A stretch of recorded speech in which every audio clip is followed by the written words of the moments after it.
Mis hermanos, gracias a Dios que una vez más nos podemos encontrar a través de este medio de comunicación en el que esperamos ser bendecidos con la palabra, la reflexión.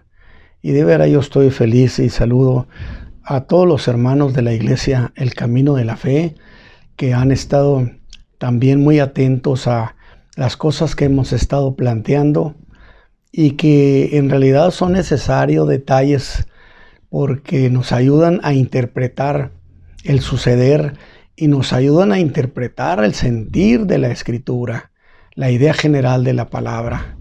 Así que mis hermanos, Dios bendiga también a nuestros amigos del auditorio que nos reciben también en diversas partes del mundo y esperamos que estas reflexiones que estamos haciendo sobre el libro del Apocalipsis se conviertan en un acervo de fe, un acervo doctrinal, un acervo del entendimiento de la profecía que es tan necesario el día de hoy.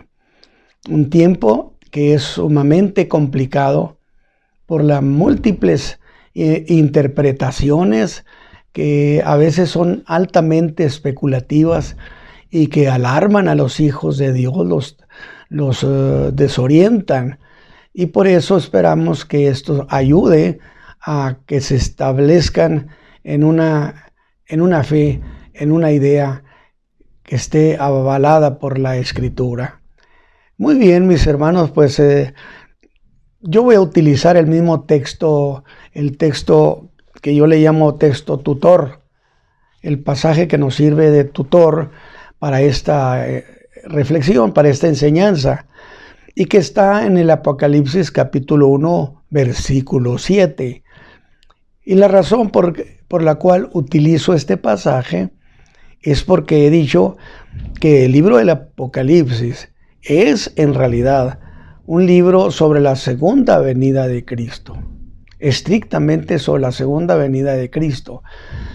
Y que no solo eso, sino que además aborda las consecuencias de esa venida. Así que mis hermanos, preparen su corazón y leemos, dice el versículo 7, he aquí que viene con las nubes y todo ojo le verá. Allí sí, cuando viene por la iglesia, el mundo no se entera. Es en un abrir de ojo, ya ha sido transportada la iglesia de Jesucristo. En este caso de la segunda venida de Cristo, todo ojo le verá, o sea, toda la tierra se habrá de enterar de que alguien viene, y los que lo traspasaron, y todos los linajes de la tierra se lamentarán sobre él. Y luego termina el versículo diciendo, así sea, amén. Y bueno, pues yo digo junto con el escritor bíblico, así sea, amén. Ven, Señor Jesús. Muy bien, pues entonces hemos estado disfrutando. Acuérdese que el libro está dividido, por así decirlo, en tres partes básicas. Una, las cosas que has visto. Esto lo hizo el mismo Señor, se lo desglosó a Juan. Escribe las cosas que has visto, número 1. 2, las cosas que son. 3, las que han de ser después de estas. ¿Después de cuáles? Después de las que son. Y entonces estamos precisamente viendo lo de las 7 iglesias, que son precisamente esas iglesias que representan todo el tiempo que la iglesia esté aquí en esta tierra. Al final de la séptima iglesia, la iglesia es levantada. Se acabó el tiempo de la gracia, se acabó el tiempo, la plenitud de los gentiles, y entonces usted no encuentra en las 7 iglesias, no encuentra usted cosas como de la gran tribulación. Encuentra persecuciones como la iglesia de Esmirna por 10 emperadores. Pero no encuentra usted estrellas cayendo sobre el mar, como del tamaño de una montaña, los mares siendo como envenenados, la tercera parte de los navíos naufragar. Eso no lo encuentra usted en el desarrollo de la explicación de las 7 iglesias. Y esas cosas pertenecen a lo que sucederá durante la gran tribulación. Entonces, esto nos ayuda a decir, bueno, durante el desarrollo de las 7 iglesias, no tiene nada que ver la época de la gran tribulación. No tiene nada que ver la semana 70 de Daniel, porque correrá tiempo a partir que la iglesia sea levantada. Entonces, corre tiempo de la semana número 70. Entonces, vamos a ir sobre eso y luego dijimos, vienen las cosas que han de ser después de estas. ¿Cuáles estas? Pues después de las que son las iglesias. Ahora, hemos ido desde Éfeso, Esmirna, Pérgamo y hemos estado en Tiatira. Y ahí nos hemos anclado en realidad en la iglesia de Tiatira. Y estamos a punto de entrar y abordar la iglesia de Sardis, que es la iglesia que quiere decir los que escapan. Otro le dan la aplicación de los sobrevivientes. Pero a mí me parece más apropiado esa definición de lo que significa Sardis, los que escapan.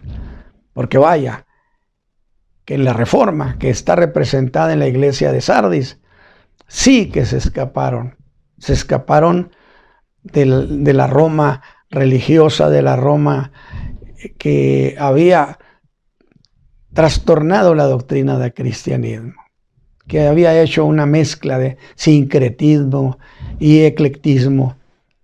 Entonces, por 2 sábados yo he tocado a la iglesia de Tiatira. Y el sábado pasado logré entrar a la iglesia de Sardis. De alguna manera, a manera de breve introducción. Y esta ocasión, pues mis hermanos me van a disculpar, pero voy a tener que reandar mis pasos, que es costumbre mía, reandar, para regresarme a ver si en algún rincón no se quedaron algunas cuestiones importantes que no las hayamos mencionado, pero que son muy útiles. Entonces, lo voy a decir de esta manera. Miren, hermanos, ustedes saben que en el sábado pasado hablé sobre las tribus bárbaras que se invadieron al Imperio Romano Occidental y que se quedaron allí en el territorio del imperio.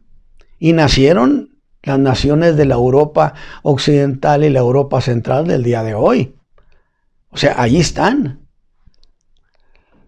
Y pues bueno, no hay duda que cuando se toca un tema, aunque se trate de tocarlo circunstancialmente, o sea, no era el tema, no era la intención, pero circunstancialmente yo toqué un asunto que es vital para el entendimiento de la profecía esta. Pero cuando se toca un tema, aunque sea de manera circunstancial, siempre se verá obligado a aclarar detalles. Cosa que me sucedió a mí.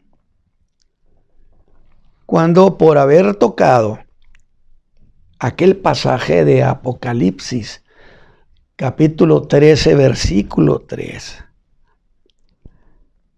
que el creyente cuando lee esas cosas de inmediato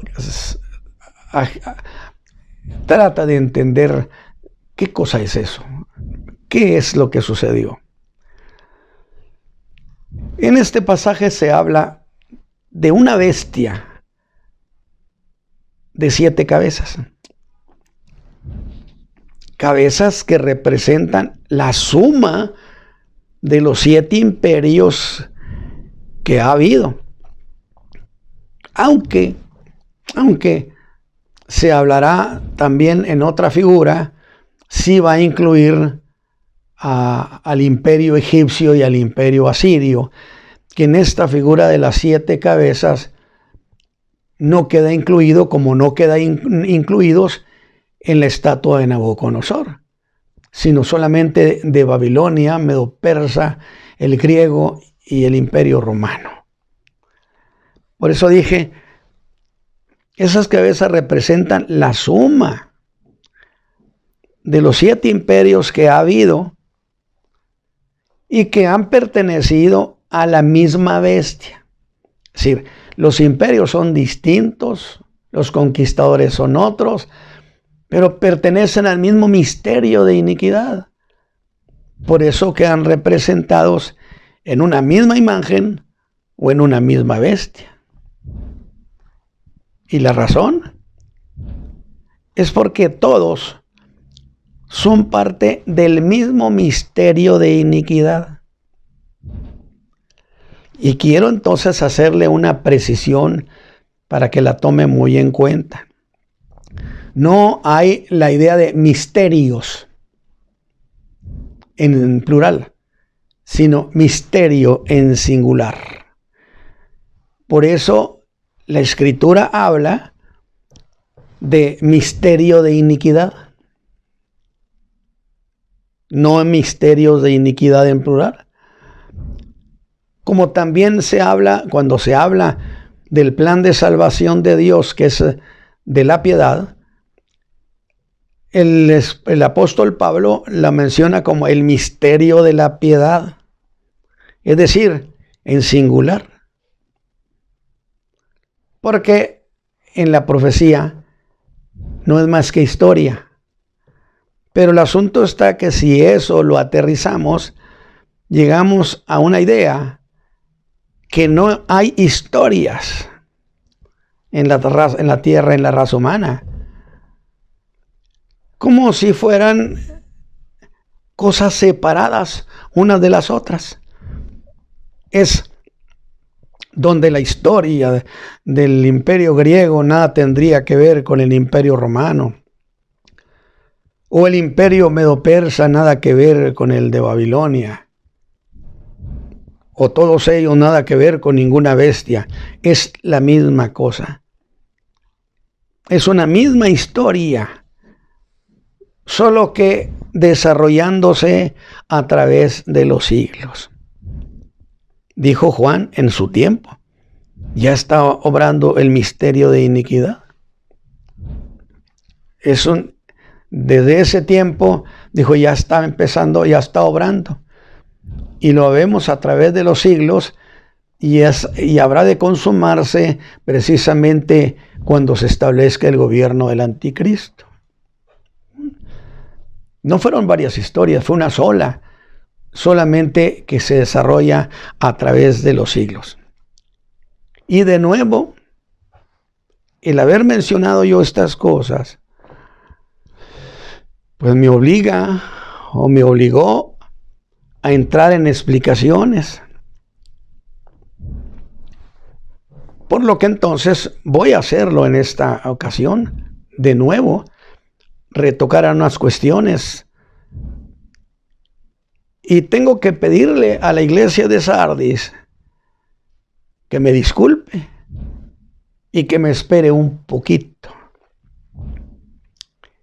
Que me conceda solo un pequeño espacio de su tiempo, con la certeza de que la voy a atender de manera particular. Volviendo a ese pasaje que me obligó a hacer todas estas regresiones. Y decía el capítulo 13, versículo 3 del Apocalipsis: y vi una de sus cabezas como herida de muerte, un símil.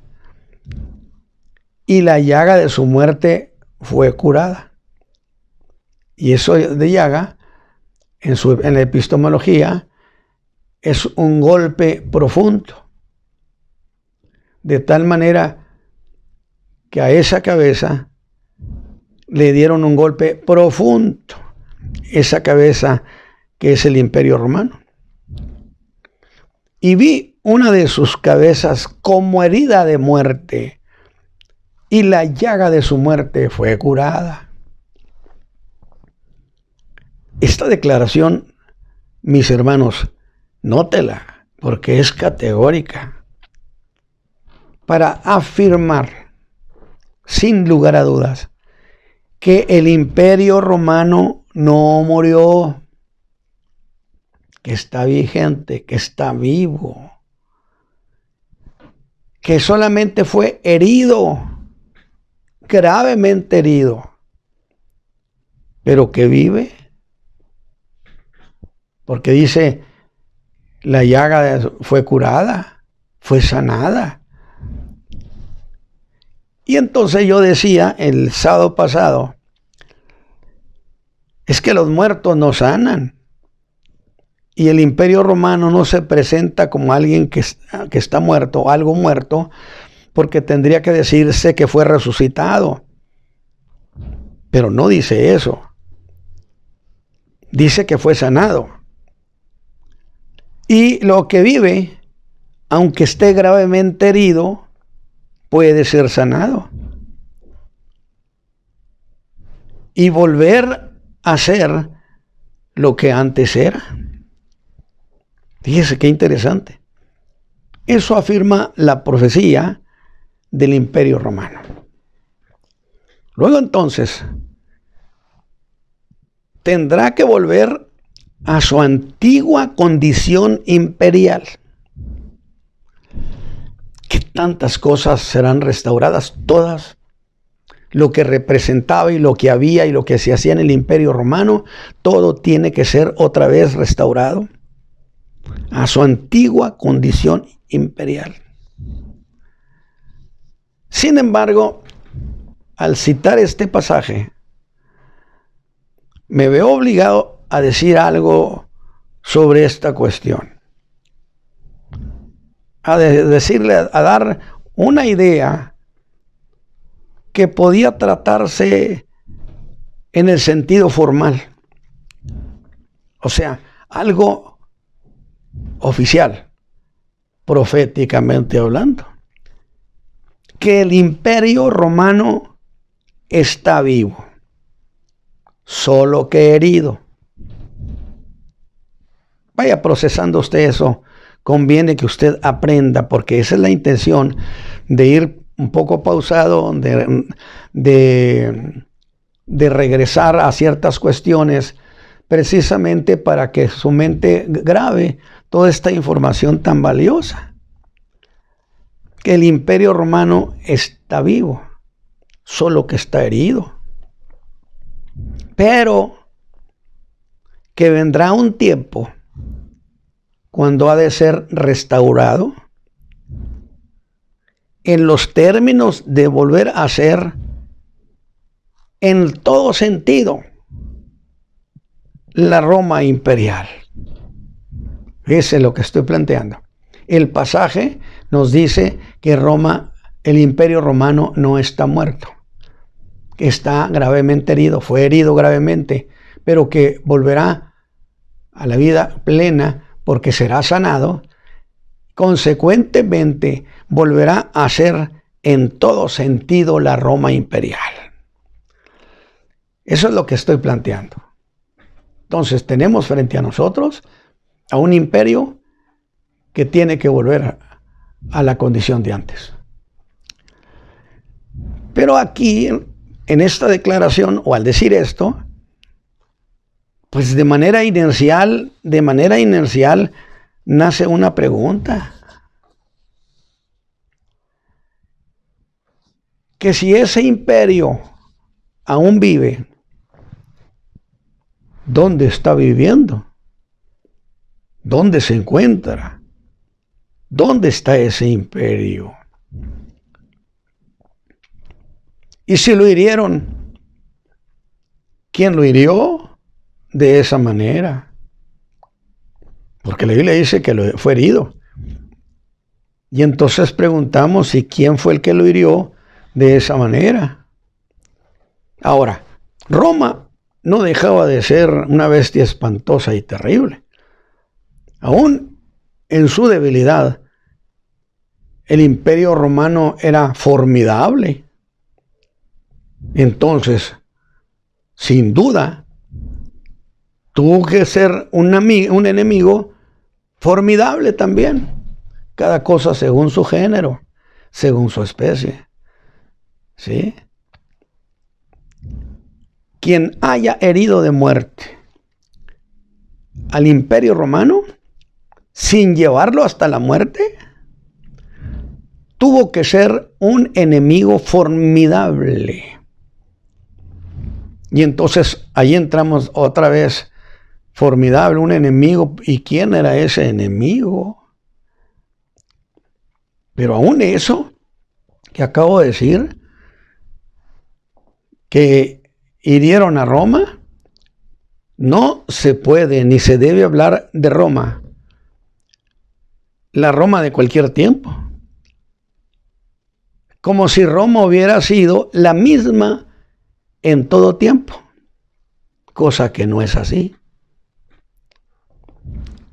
Porque de Roma se conoce su desarrollo en 3 épocas. Una de ellas fue la Roma monárquica, el año 753 a.C., cuando las tribus etruscas, afincadas en la bota italiana, empezaron a organizarse en aldeas. Y entonces llegaron a convertirse a partir del 753 en monarquías, en reinos. Y entonces el periodo de la Roma monárquica, que es desde el año 753 hasta el año 500 o 509, porque hay diversidad a veces en esas fechas, pero dentro de miles de años, 9 años no es gran cosa. Hasta el año 500 o el 509, también antes de Cristo. Entonces, hasta el año 509 antes de Cristo, la Roma era la Roma gobernada por reyes, la Roma monárquica.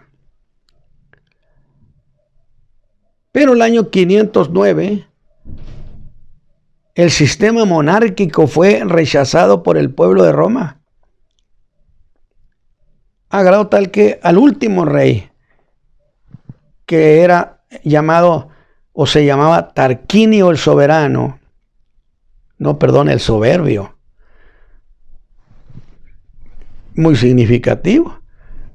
Tarquinio el Soberbio, pues quiere decir cómo había gobernado ese reinado, esa monarquía, y se le expulsó. Y fue el último rey que la Roma monárquica tuvo. Ahí está, se termina una primera época, la época de la Roma monárquica. Desde que se fundó, 753, hasta el 509, cuando expulsaron a Tarquinio el Soberbio y le dijeron que le fuera bien, que fue el último rey que tuvo Roma. Pero luego la Roma monárquica cedió su lugar a otro tipo de Roma, a la Roma republicana. Tenía un senado, tenía representatividad, y que fue una república hasta allá por el año 27 antes de Cristo, ya muy cercano a la época del nacimiento del Señor Jesús. ¿Sí? Cuando Octavio, vencedor de Marco Antonio y Cleopatra, absorbió también lo que correspondía a Egipto. Fue entonces él reconocido como emperador y por primera vez Roma nace a la calidad de imperio. El año 27 antes de Cristo se termina la Roma republicana y viene a existencia la Roma imperial,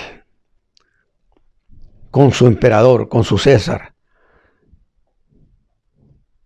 Y será una nueva época, la tercera época, la del Imperio Romano,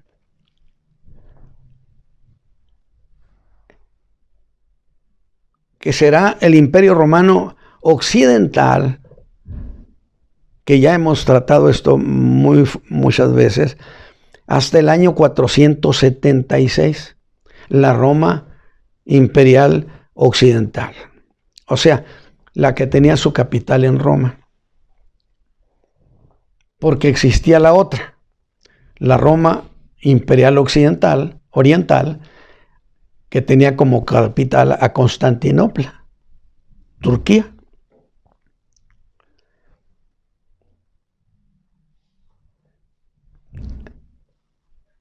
Y a esta Roma, el 476, la conquistó. Mire, allá por el 410 cayó en manos de Alarico el Grande, pero no la destruyó, se robó lo que pudo. Y hay una historia muy interesante que tiene que ver precisamente con los utensilios del templo de Jerusalén. No sé si tenga oportunidad para contarles esa historia, o esa información que me parece extraordinaria. Donde, acuérdese que ya para esas fechas, el año 70, Tito se había llevado los utensilios y entre ellos el candelabro, que está esculpido en un monumento en roca en Roma, como señal de la victoria sobre el mundo judío. Y es muy interesante, porque habrá de resultar que los imperios, los conquistadores, tenían en perspectiva dos tesoros. Le digo que tienen que entrar en explicaciones. Dos tesoros. El tesoro del rey o el tesoro real, ese se lo podían gastar, porque era el que le quitaban a los reyes o a las zonas que conquistaban. Pero el otro era el tesoro sagrado, donde había una especie de ley no escrita, que ese tesoro nadie podía tocarlo ni destruirlo. Es decir, cogemos el oro, lo llevamos a licuarlo, por así decirlo, y pues hacer otras piezas con él. Definitivamente eso era algo que existía en el alma de los pueblos, aún de los pueblos bárbaros, que ese tesoro no se tocaba. Yo digo, qué bueno, quiere decir que Dios preparó la mente de la raza humana para conservar su tesoro, el del templo de Salomón. ¿No le parece maravilloso? Bueno, mejor ahí me voy a quedar, porque ahí tienen que intervenir, porque un día resultó que el tesoro de donde estaban los utensilios del templo de Salomón ya no estaban, que era el templo de Herodes que había destruido Tito, en realidad. Ya no estaba. Pues sí, pero no estaban sus generales. ¿Cómo que no están los generales? Y entonces, en ese documento dice, ¿se acuerda usted de la época de los jueces, cuando la tribu de Benjamín casi es extinguida? Casi es extinguida, a grado tal que no podían darle las otras tribus a sus hijas, porque habían hecho juramento. y la tribu estaba por ser extinguida y no debía acabarse una tribu de Israel jamás. Y entonces fue cuando sucedió que inventaron aquello de pues que las muchachas salgan al bosque a danzar, a tener su fiesta, y pues vamos a darle chance a que se la roben. Y entonces dirán este escritor, ¿se acuerda usted de esos que les vamos a llamar los escapados de Benjamín? Esos se vinieron, dice el paralelo 41, acá en el Asia Menor, allá por las zonas de las tribus bárbaras, ¿sí? Y se asimilaron, pero nunca dijeron la procedencia que tenían ellos de Israel. Pero cuando vieron los utensilios del templo sagrado, el corazón palpitó con fuerza y se lo llevaron. Esa es una historia, esa es una narración, mejor dicho, que es muy interesante, porque no me extrañaría desde luego, pero no la voy a mencionar el resto de cosas, pero es muy interesante. Entonces, el año 410 Alarico el Grande entró a Roma, no la destruyó, solamente se robó todo lo que pudo, la saqueó, sencillamente la saqueó. Pero fue en cierto sentido una advertencia. ¿En qué sentido? Para las tribus bárbaras fue una advertencia, una demostración que Roma ya no era invencible, a grado tal que el año 476 uno de los líderes o reyes de los érulos de las tribus bárbaras, que curiosamente todos venían de la Germania, o sea, tribus de Alemania. Tómelo en cuenta nada más, porque yo no encuentro en la escritura casualidades. Todo obedece a un diseño. Estos reyes de allá del norte, de Roma.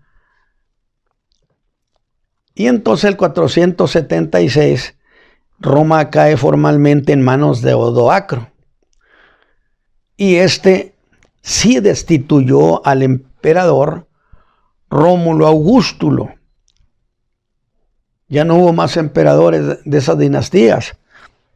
Y entonces él se hace rey de Italia. Entonces, yo dije, son 3 tiempos de Roma. 3 tiempos de Roma. El monárquico, el republicano y el imperial. Bueno, pues ¿a cuál hirieron? ¿Cuándo? ¿A cuál le tocó? ¿Sí? Son 3 tiempos. ¿Cuál fue de esos 3 herido de muerte? Bueno, evidentemente, el que tiene carácter de imperio. Pero todo lo que afirmemos tiene que tener un sustento bíblico e histórico. En este caso profético. ¿Por qué puedo decir eso? Que evidentemente al que tenía carácter de imperio fue a la Roma imperial. Bueno, eso se puede entender al revisar las mismas figuras proféticas. Por ejemplo, en la estatua de Nabucodonosor, donde todas sus partes, o sea, todas las partes que componían esa estatua, tienen condición de imperios. La cabeza de oro era el imperio babilónico. No era otro tipo de carácter de Babilonia, no, era como imperio. El pecho de plata era el imperio medo-persa. El vientre de bronce era el imperio griego. Y las piernas de hierro, el imperio romano. ¿Nota usted que necesariamente se está hablando en los términos imperiales? no en los términos de monarquía ni en términos de república, en términos de imperiales. Interesante. La misma estatua nos dice, mira, son puros imperios. De tal manera,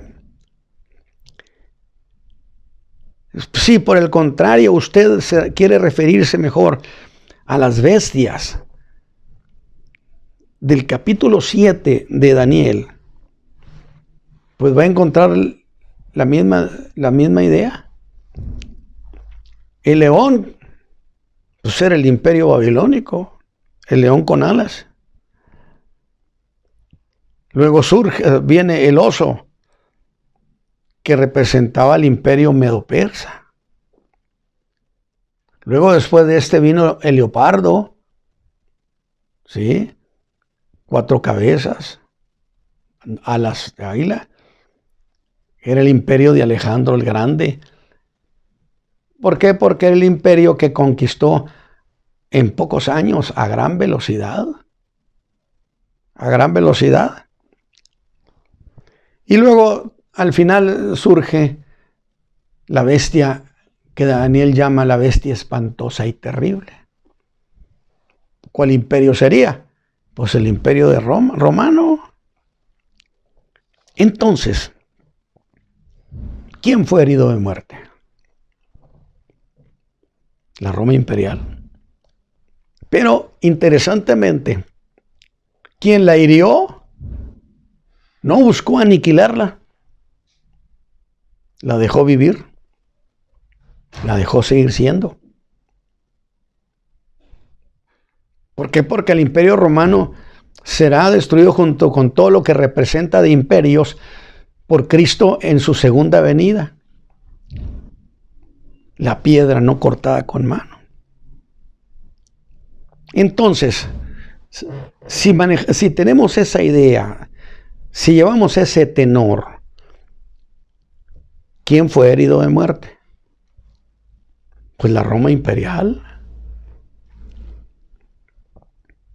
Y dije que entonces necesariamente debió tratarse de un rival formidable.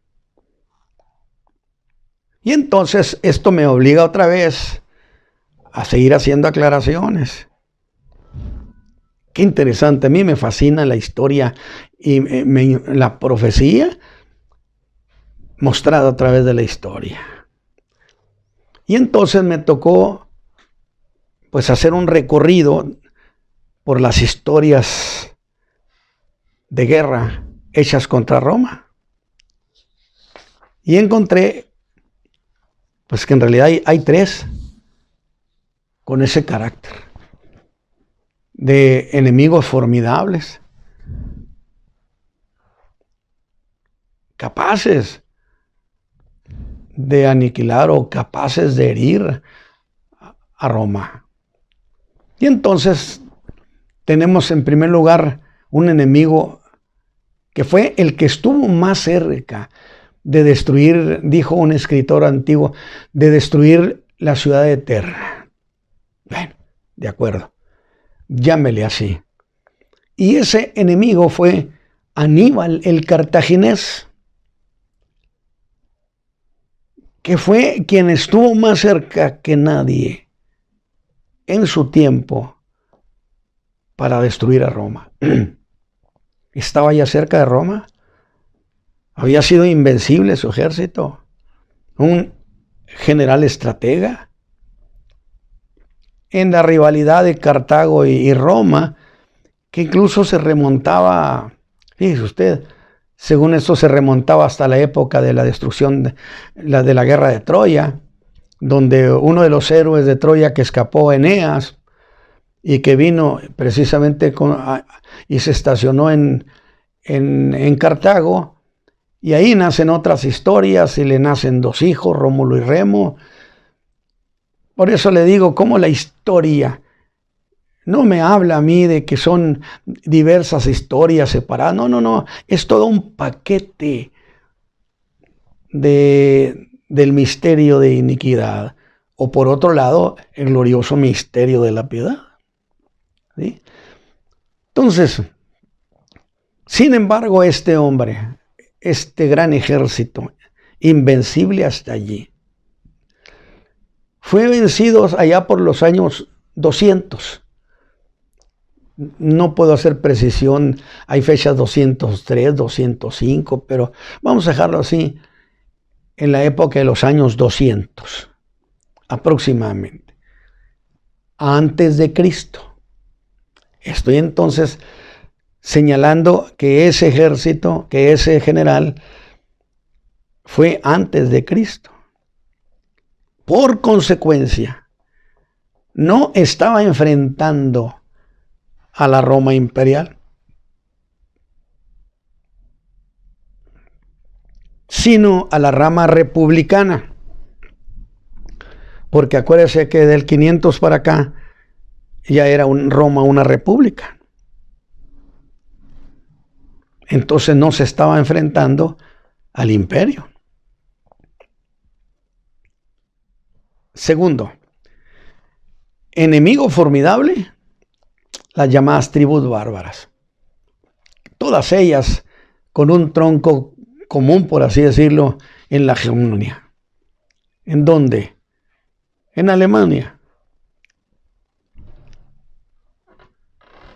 Y allá por los años 400, acerca del 500, pero particularmente el 476, que dije Odoacro terminó con el Imperio Romano Occidental, pero no lo destruyó en los términos de dejar de existir, sino tomó el dominio. Déjeme decirle esto. Que se establecieron en los territorios del Imperio Romano. Y Roma los asimiló. Y ellos asimilaron a Roma. Se hicieron una sola cosa. Asimilaron sus costumbres. Asimilaron su cultura. Y asimilaron el cristianismo. Las tribus bárbaras llegaron a aceptar el cristianismo. Entonces, ¿quién conquistó a quién? La pregunta sería, si eso sucedió, esa asimilación, ¿diría usted que vive Roma entre ellos? Cuando que asimilaron cultura, religión y costumbres. Pero, eso sí, no destruyeron al imperio. Solo le quitaron el poder, el dominio, el señorío. Herido al imperio, pero no de muerte, que es consistente con el Apocalipsis 13:3. Herida como de muerte, pero con capacidad de sanar. Y luego viene el tercer rival, formidable. Estos fueron los otomanos, bajo el liderazgo del sultán Mehmed, allá por el año 1453, porque la Roma occidental cayó el 476 y la Roma oriental con Constantinopla en 1453. Por eso estamos hablando de un periodo de 1000 años aproximadamente, la época medieval. Y entonces Constantinopla, el Imperio Romano Oriental, es invadido por Mehmed, quien venció al Imperio Romano Oriental y tomó la capital de Constantinopla para él. Y no se puede negar que esa también fue una herida al Imperio Romano. Y gravísima. Definitivamente mucho más profunda que la que hicieron los bárbaros.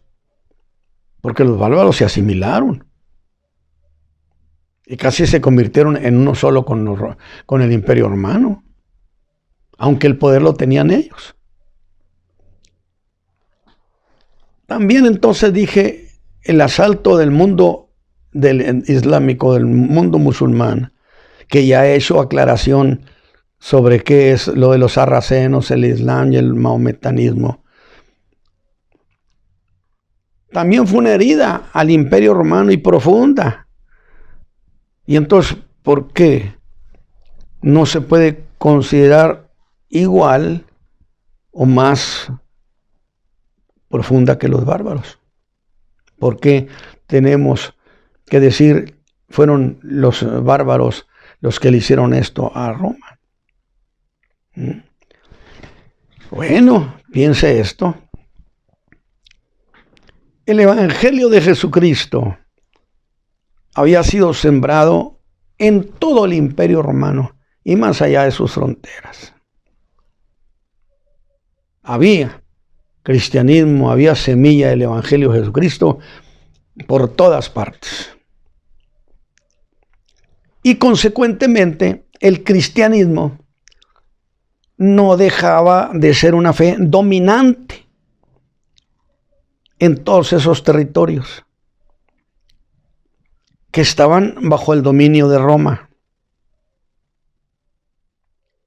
Y sin duda, por lo que hemos estado viendo de las iglesias que representan esas épocas, en algunos casos, la iglesia era fructífera,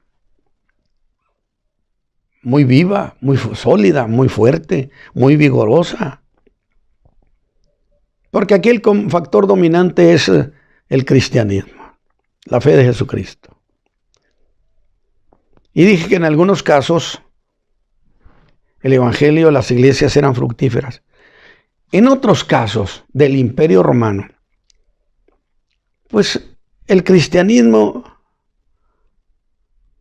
sin duda era meramente nominal, pero no dejaba de ser eso. Cristianismo nominal y consecuentemente sin fuerza en el sentido espiritual, en el sentido de una fe vigorosa. Aunque estamos hablando de la iglesia de Tiatira, aunque el Señor Jesús le dijo a la iglesia de Sardis, tienes nombre que vives, que es la iglesia que estamos viendo, pero estás muerto. Aunque es cierto, mis hermanos, le quedaban algunas cosas buenas a la iglesia de Sardis, que es la época de la Reforma. Consecuentemente, el Señor dijo, hay cosas buenas aquí, aunque tienes nombre que vives, pero en realidad estás muerto. Pero te quedan algunas cosas buenas, pero que también están para morir. Y yo siempre he pensado en la doctrina cristiana, que había sido tan diluida, había un gran sincretismo, mezcla de diversas cosas, y ciertamente estaban para morir. Pero el Señor le dijo, confírmalos, afirma esas cosas, porque están para morir, no las dejes que se mueran. Y es entonces cuando viene la época de la Reforma, encabezada en principio por Martín Lutero, un monje alemán. Y otra vez digo, santo Dios, por donde quiera me encuentro la historia de los alemanes en la fe. Otra vez. Y digo, pues qué interesante debe ser este detalle. ¿Qué implicaciones proféticas habrán de tener? ¿Ve usted por dónde vamos llevando las cosas? Estamos viendo piezas que parece que no tienen ningún sentido, pero de repente empiezan a tener sentido. Ahora, cuando los bárbaros invadieron al Imperio Romano Occidental, lo que hicieron, dije, es que se establecieron en ese territorio conquistado. Hay muy buena información de eso. Busque usted, si quiere, el mapa de dónde se establecieron las tribus bárbaras, y usted va a ver que se establecieron en lo que es la Europa occidental y la Europa central. Se establecieron en ese territorio conquistado, aceptaron la fe cristiana, y Roma imprimió en ellos lo que le quedaba de fe.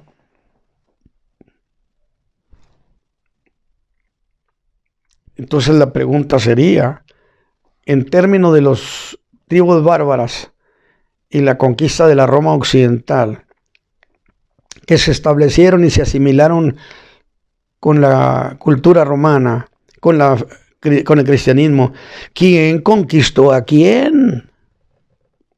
Pues qué interesante, porque no se le olvide que andamos buscando, pues ¿dónde está la Roma que no se murió? Si está viva, pues ¿dónde está? Pues andamos pisando todas esas regiones de la Europa occidental y la Europa central para decir, pues aquí está la ropa, que no es que asimilaron sus costumbres, sus reglas civiles y tantas cosas. Entonces están nutridos de Roma. Desapareció, se murió el Imperio Romano. Lo que dije es que le quitaron su dominio, su señorío, en Roma, a partir de Odoacro, que luego vino otro de las tribus bárbaros y lo ejecutó a Odoacro. Pero bueno, no voy a entrar a esa historia. Bueno, ¿por qué estoy diciendo esto? Por una razón muy sencilla. Porque estoy diciendo a cuál Roma se le hizo la herida de muerte. Y ya dijimos a la imperial. Muy bien.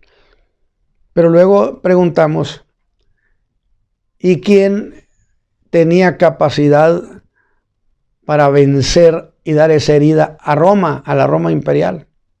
A Roma. Y entonces nos fuimos en el caso de Aníbal el cartaginés, que fue vencido por Escipión el africano, por cierto, en las llanuras de Sama. Que es bueno que usted aprenda historia, porque la profecía anda por allí y conviene. Sí, nada más que esas fechas fueron en 200 años antes de Cristo. Consecuentemente todavía no nacía la Roma imperial. Era esta la Roma republicana, pero no la imperial.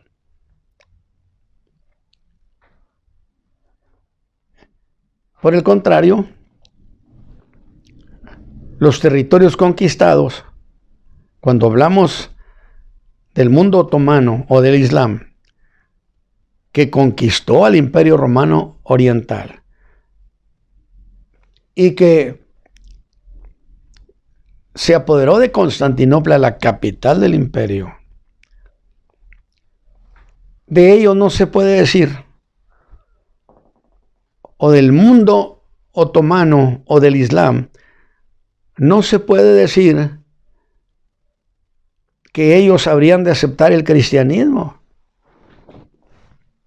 Definitivamente no podría decirse, a diferencia de las tribus bárbaras que aceptaron la cultura, aceptaron la fe del mundo occidental romano, mientras que los otomanos vinieron para barrer completamente, a grado tal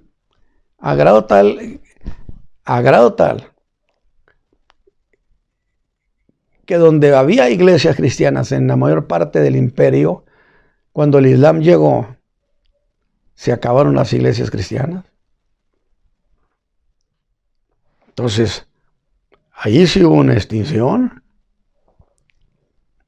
Pero no se lo puede usted aplicar entonces a decir, eso no significó más que una pequeña herida. Entonces, el mundo del Islam no fue como en el caso de las tribus bárbaras. Entonces, quedamos que la herida de muerte, pero que no lo llevó a la muerte, se le hicieron las tribus bárbaras, que tenían un tronco común en el norte de Alemania, en la Gran Germania. Ahora, ¿qué significará que lo que era y representaba el territorio del Imperio Romano? ¿O qué va a significar que todo lo que representaba el Imperio Romano sea restaurado? ¿Qué representaba? El poder político, el poder económico, el poder religioso. O sea, ese imperio se va a volver a levantar y estar en plenitud. Porque eso es consistente con la profecía de Daniel en el capítulo 2. En el sentido de que la piedra no cortada con mano, que es Cristo Jesús, en su segunda venida, habrá de golpear la estatua encabezada, por así decirlo, sustentada o sostenida por el Imperio Romano, por las costumbres, por las ideas, por lo que era el Imperio Romano. Porque si el Imperio Romano dejó de existir, entonces ¿a quién iba a golpear esa piedra? Si el Imperio Romano no existía. Pero la piedra de Daniel golpeó al Imperio Romano y destruyó todo lo que los demás imperios que estaban asociados a él. ¿Por qué? Porque Roma absorbió a todos los imperios, fue la suma de todos los imperios. Muy bien, pues yo creo que esto nos ayuda. Y hay un detalle que tengo en mente. Creo que Daniel 7:20, ya que he hablado de estas 10 tribus, esas 7 cabezas, busque Daniel 7:20 y léalo para usted. Para usted. ¿Acaso es lo mismo? Muy bien.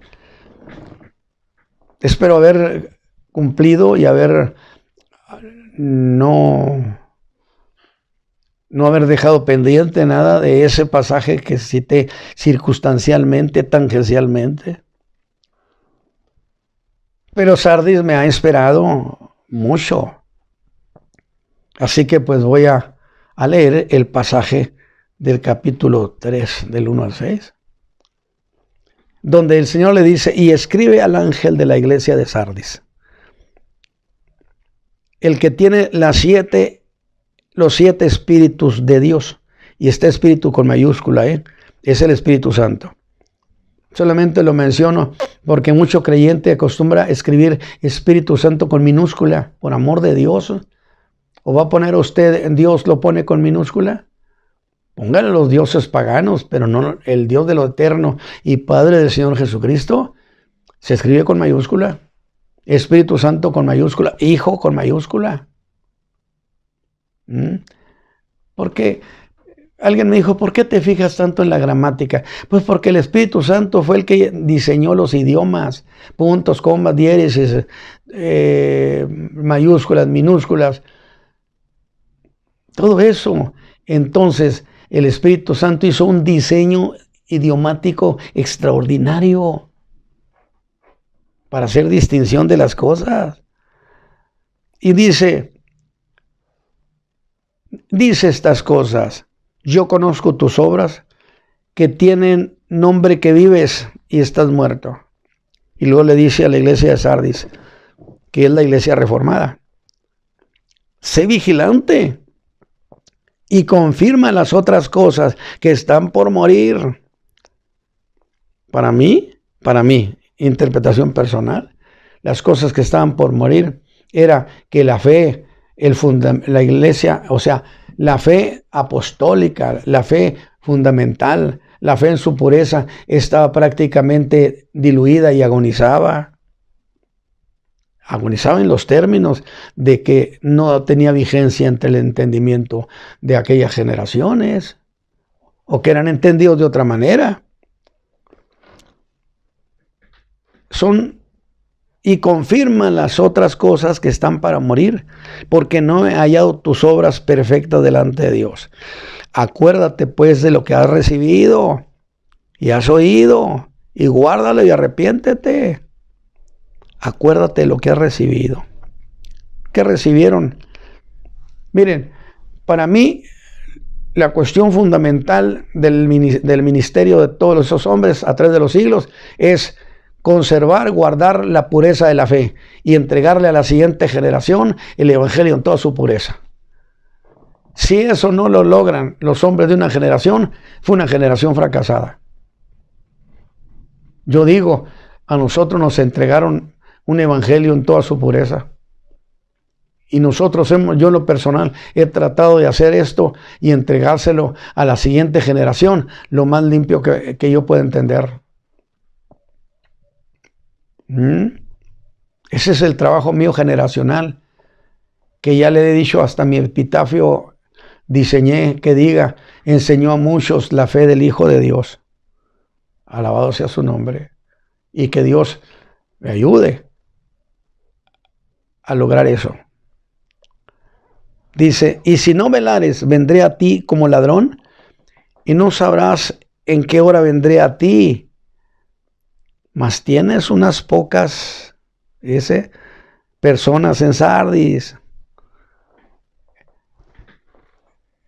Era la iglesia. ¿Cuál iglesia? Pues la única iglesia que era la iglesia hasta esa altura era ya llamada la iglesia católica. Pues no estábamos los demás, ¿o sí? Pues ahí, en medio de eso, de ese desastre, Dios tenía gente. Tienes pocas personas en Sardis que no han ensuciado sus vestiduras y andarán conmigo en vestiduras blancas. Yo estoy viendo a los que hicieron la reforma. En esas declaraciones: tienes pocas personas. Está todo esto para morirse. Y andarán conmigo en vestiduras blancas porque son dignos. El que venciere será vestido de vestiduras blancas, y no borraré su nombre del libro de la vida, y confesaré su nombre delante de mi Padre. Oiga, qué extraordinaria, qué interesante declaración. A ese que guardó sus vestiduras, lo voy a confesar su nombre delante de mi Padre y delante de los ángeles. El que tiene oído, oiga lo que el Espíritu dice a las iglesias. Y de esta manera hemos entrado a la iglesia de Sardis, la iglesia reformada, que abarca desde el año 1453 hasta la caída de Roma Oriental. De la caída de Roma Oriental, 1453, hasta el fin de la guerra de los 30 años o la paz de Westfalia en 1648. Que ya hemos tocado este punto. Así que estaremos viendo alrededor de esta iglesia de Sardis, estaremos viendo alrededor de 2 siglos y medio de historia de la iglesia, producto de 2 cosas. Y espero que usted se prepare su corazón y todo esto que hemos planteado, estoy por terminar, todo esto que hemos planteado, usted lo haya tomado muy formalmente. 2 cosas, que como fueron la llamada reforma de la iglesia cristiana, o sea, la reforma. ¿Y qué es el movimiento de la reforma? Fue un movimiento religioso que nace en Alemania en 1517 y que termina en 1648. la Reforma es un movimiento que inicia en 1517 y termina ese capítulo en 1648. Porque por esa reforma que se hicieron muchas guerras, varias guerras. De allí que se diga la guerra de los 30 años. Y que fue a partir de esa fecha cuando nació el Estado soberano, al que no se le puede imponer ninguna forma de creer. Y yo siempre he dicho, de allí, señores, la importancia que en nuestro bendito suelo se mantenga la soberanía, que en las naciones del mundo, porque el anticristo no podrá gobernar las naciones sin haber dado de baja las soberanías nacionales.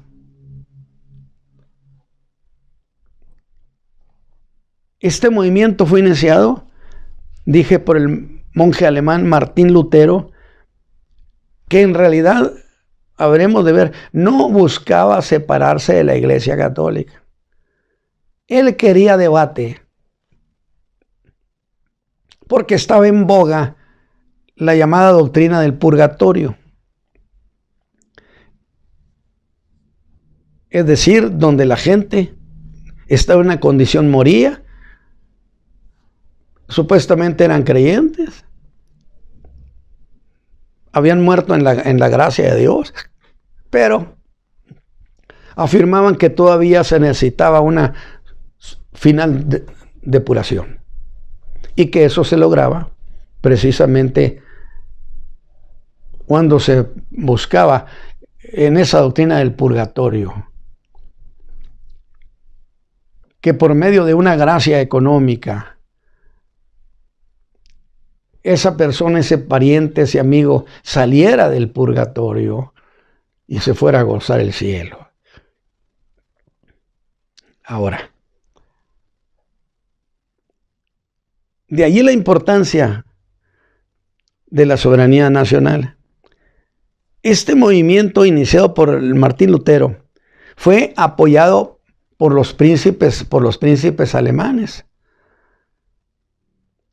Solo estoy dando ya un bosquejo final, porque entonces entraremos la próxima semana. Y fue en ese tiempo cuando se empezó a construir la Basílica de San Pedro. Y la doctrina del purgatorio era recaudatoria, que enseñaba que los creyentes que morían necesitaban una final purificación para entrar al cielo. Y que allí prácticamente se expiaban los pecados. Esto inconformó a Lutero, quien sostuvo que la justificación es por la fe y la salvación es gratuita. Y él no buscaba, salirse de la Iglesia Católica. Él quería debate, pero eso lo llevó a la excomunión. Pero los príncipes alemanes, como no estaban bajo la tutela del papado, ellos podían con toda libertad soberana apoyar a Martín Lutero, salvando así la reforma que se estaba levantando. Estamos ya terminando. Y pienso, ¿Alemania otra vez? Alemania en las tribus bárbaras, Alemania en la profecía, Alemania acá. ¿Serán de ahí los 10 cuernos de Daniel 7:20? ¿O aquellos 10 reyes del capítulo 17 que apoyarán a la bestia? No estamos entrando ahí todavía, pero solamente para que usted lo tenga en perspectiva. Pero precisamente a raíz de la reforma habrá de nacer la contrarreforma, que fue la respuesta de la Iglesia Católica Romana con la intención de frenar el avance de lo que ellos llamaban la doctrina protestante. Y aclaro, protestante, ¿por qué? Pues porque los príncipes alemanes protestaron por lo que la iglesia, el papa quería hacer de Lutero. El castigo quería imponer. Y de ahí los estados protestantes. Y de ahí que a los evangélicos les digan protestantes, pero pues bueno, ya por lo menos saben cuál es la razón, el origen. Así que mis hermanos, yo espero que usted, no sé cuánto tiempo, si nos pasamos un poco, pero vamos a decirle al Señor que Él abra nuestro corazón. Padre eterno, yo te ruego, Señor, que los hermanos que han estado escuchando esta enseñanza, estas clases, y que a veces se dificultan para entenderlas, porque no se está ejercitado en oír estas cosas. Abre su entendimiento, su corazón, que tu Espíritu les ayude a ver con claridad las cosas. Y a mí ayúdame, Señor, para enseñar con verdad. Bendice a los hermanos de la Iglesia El Camino de la Fe. Bendice a nuestro auditorio de diversas partes del mundo que nos oyen. Por Cristo Jesús, Señor nuestro, te lo rogamos. Amén. Nos estaremos escuchando el próximo sábado a la misma hora. Dios les bendiga.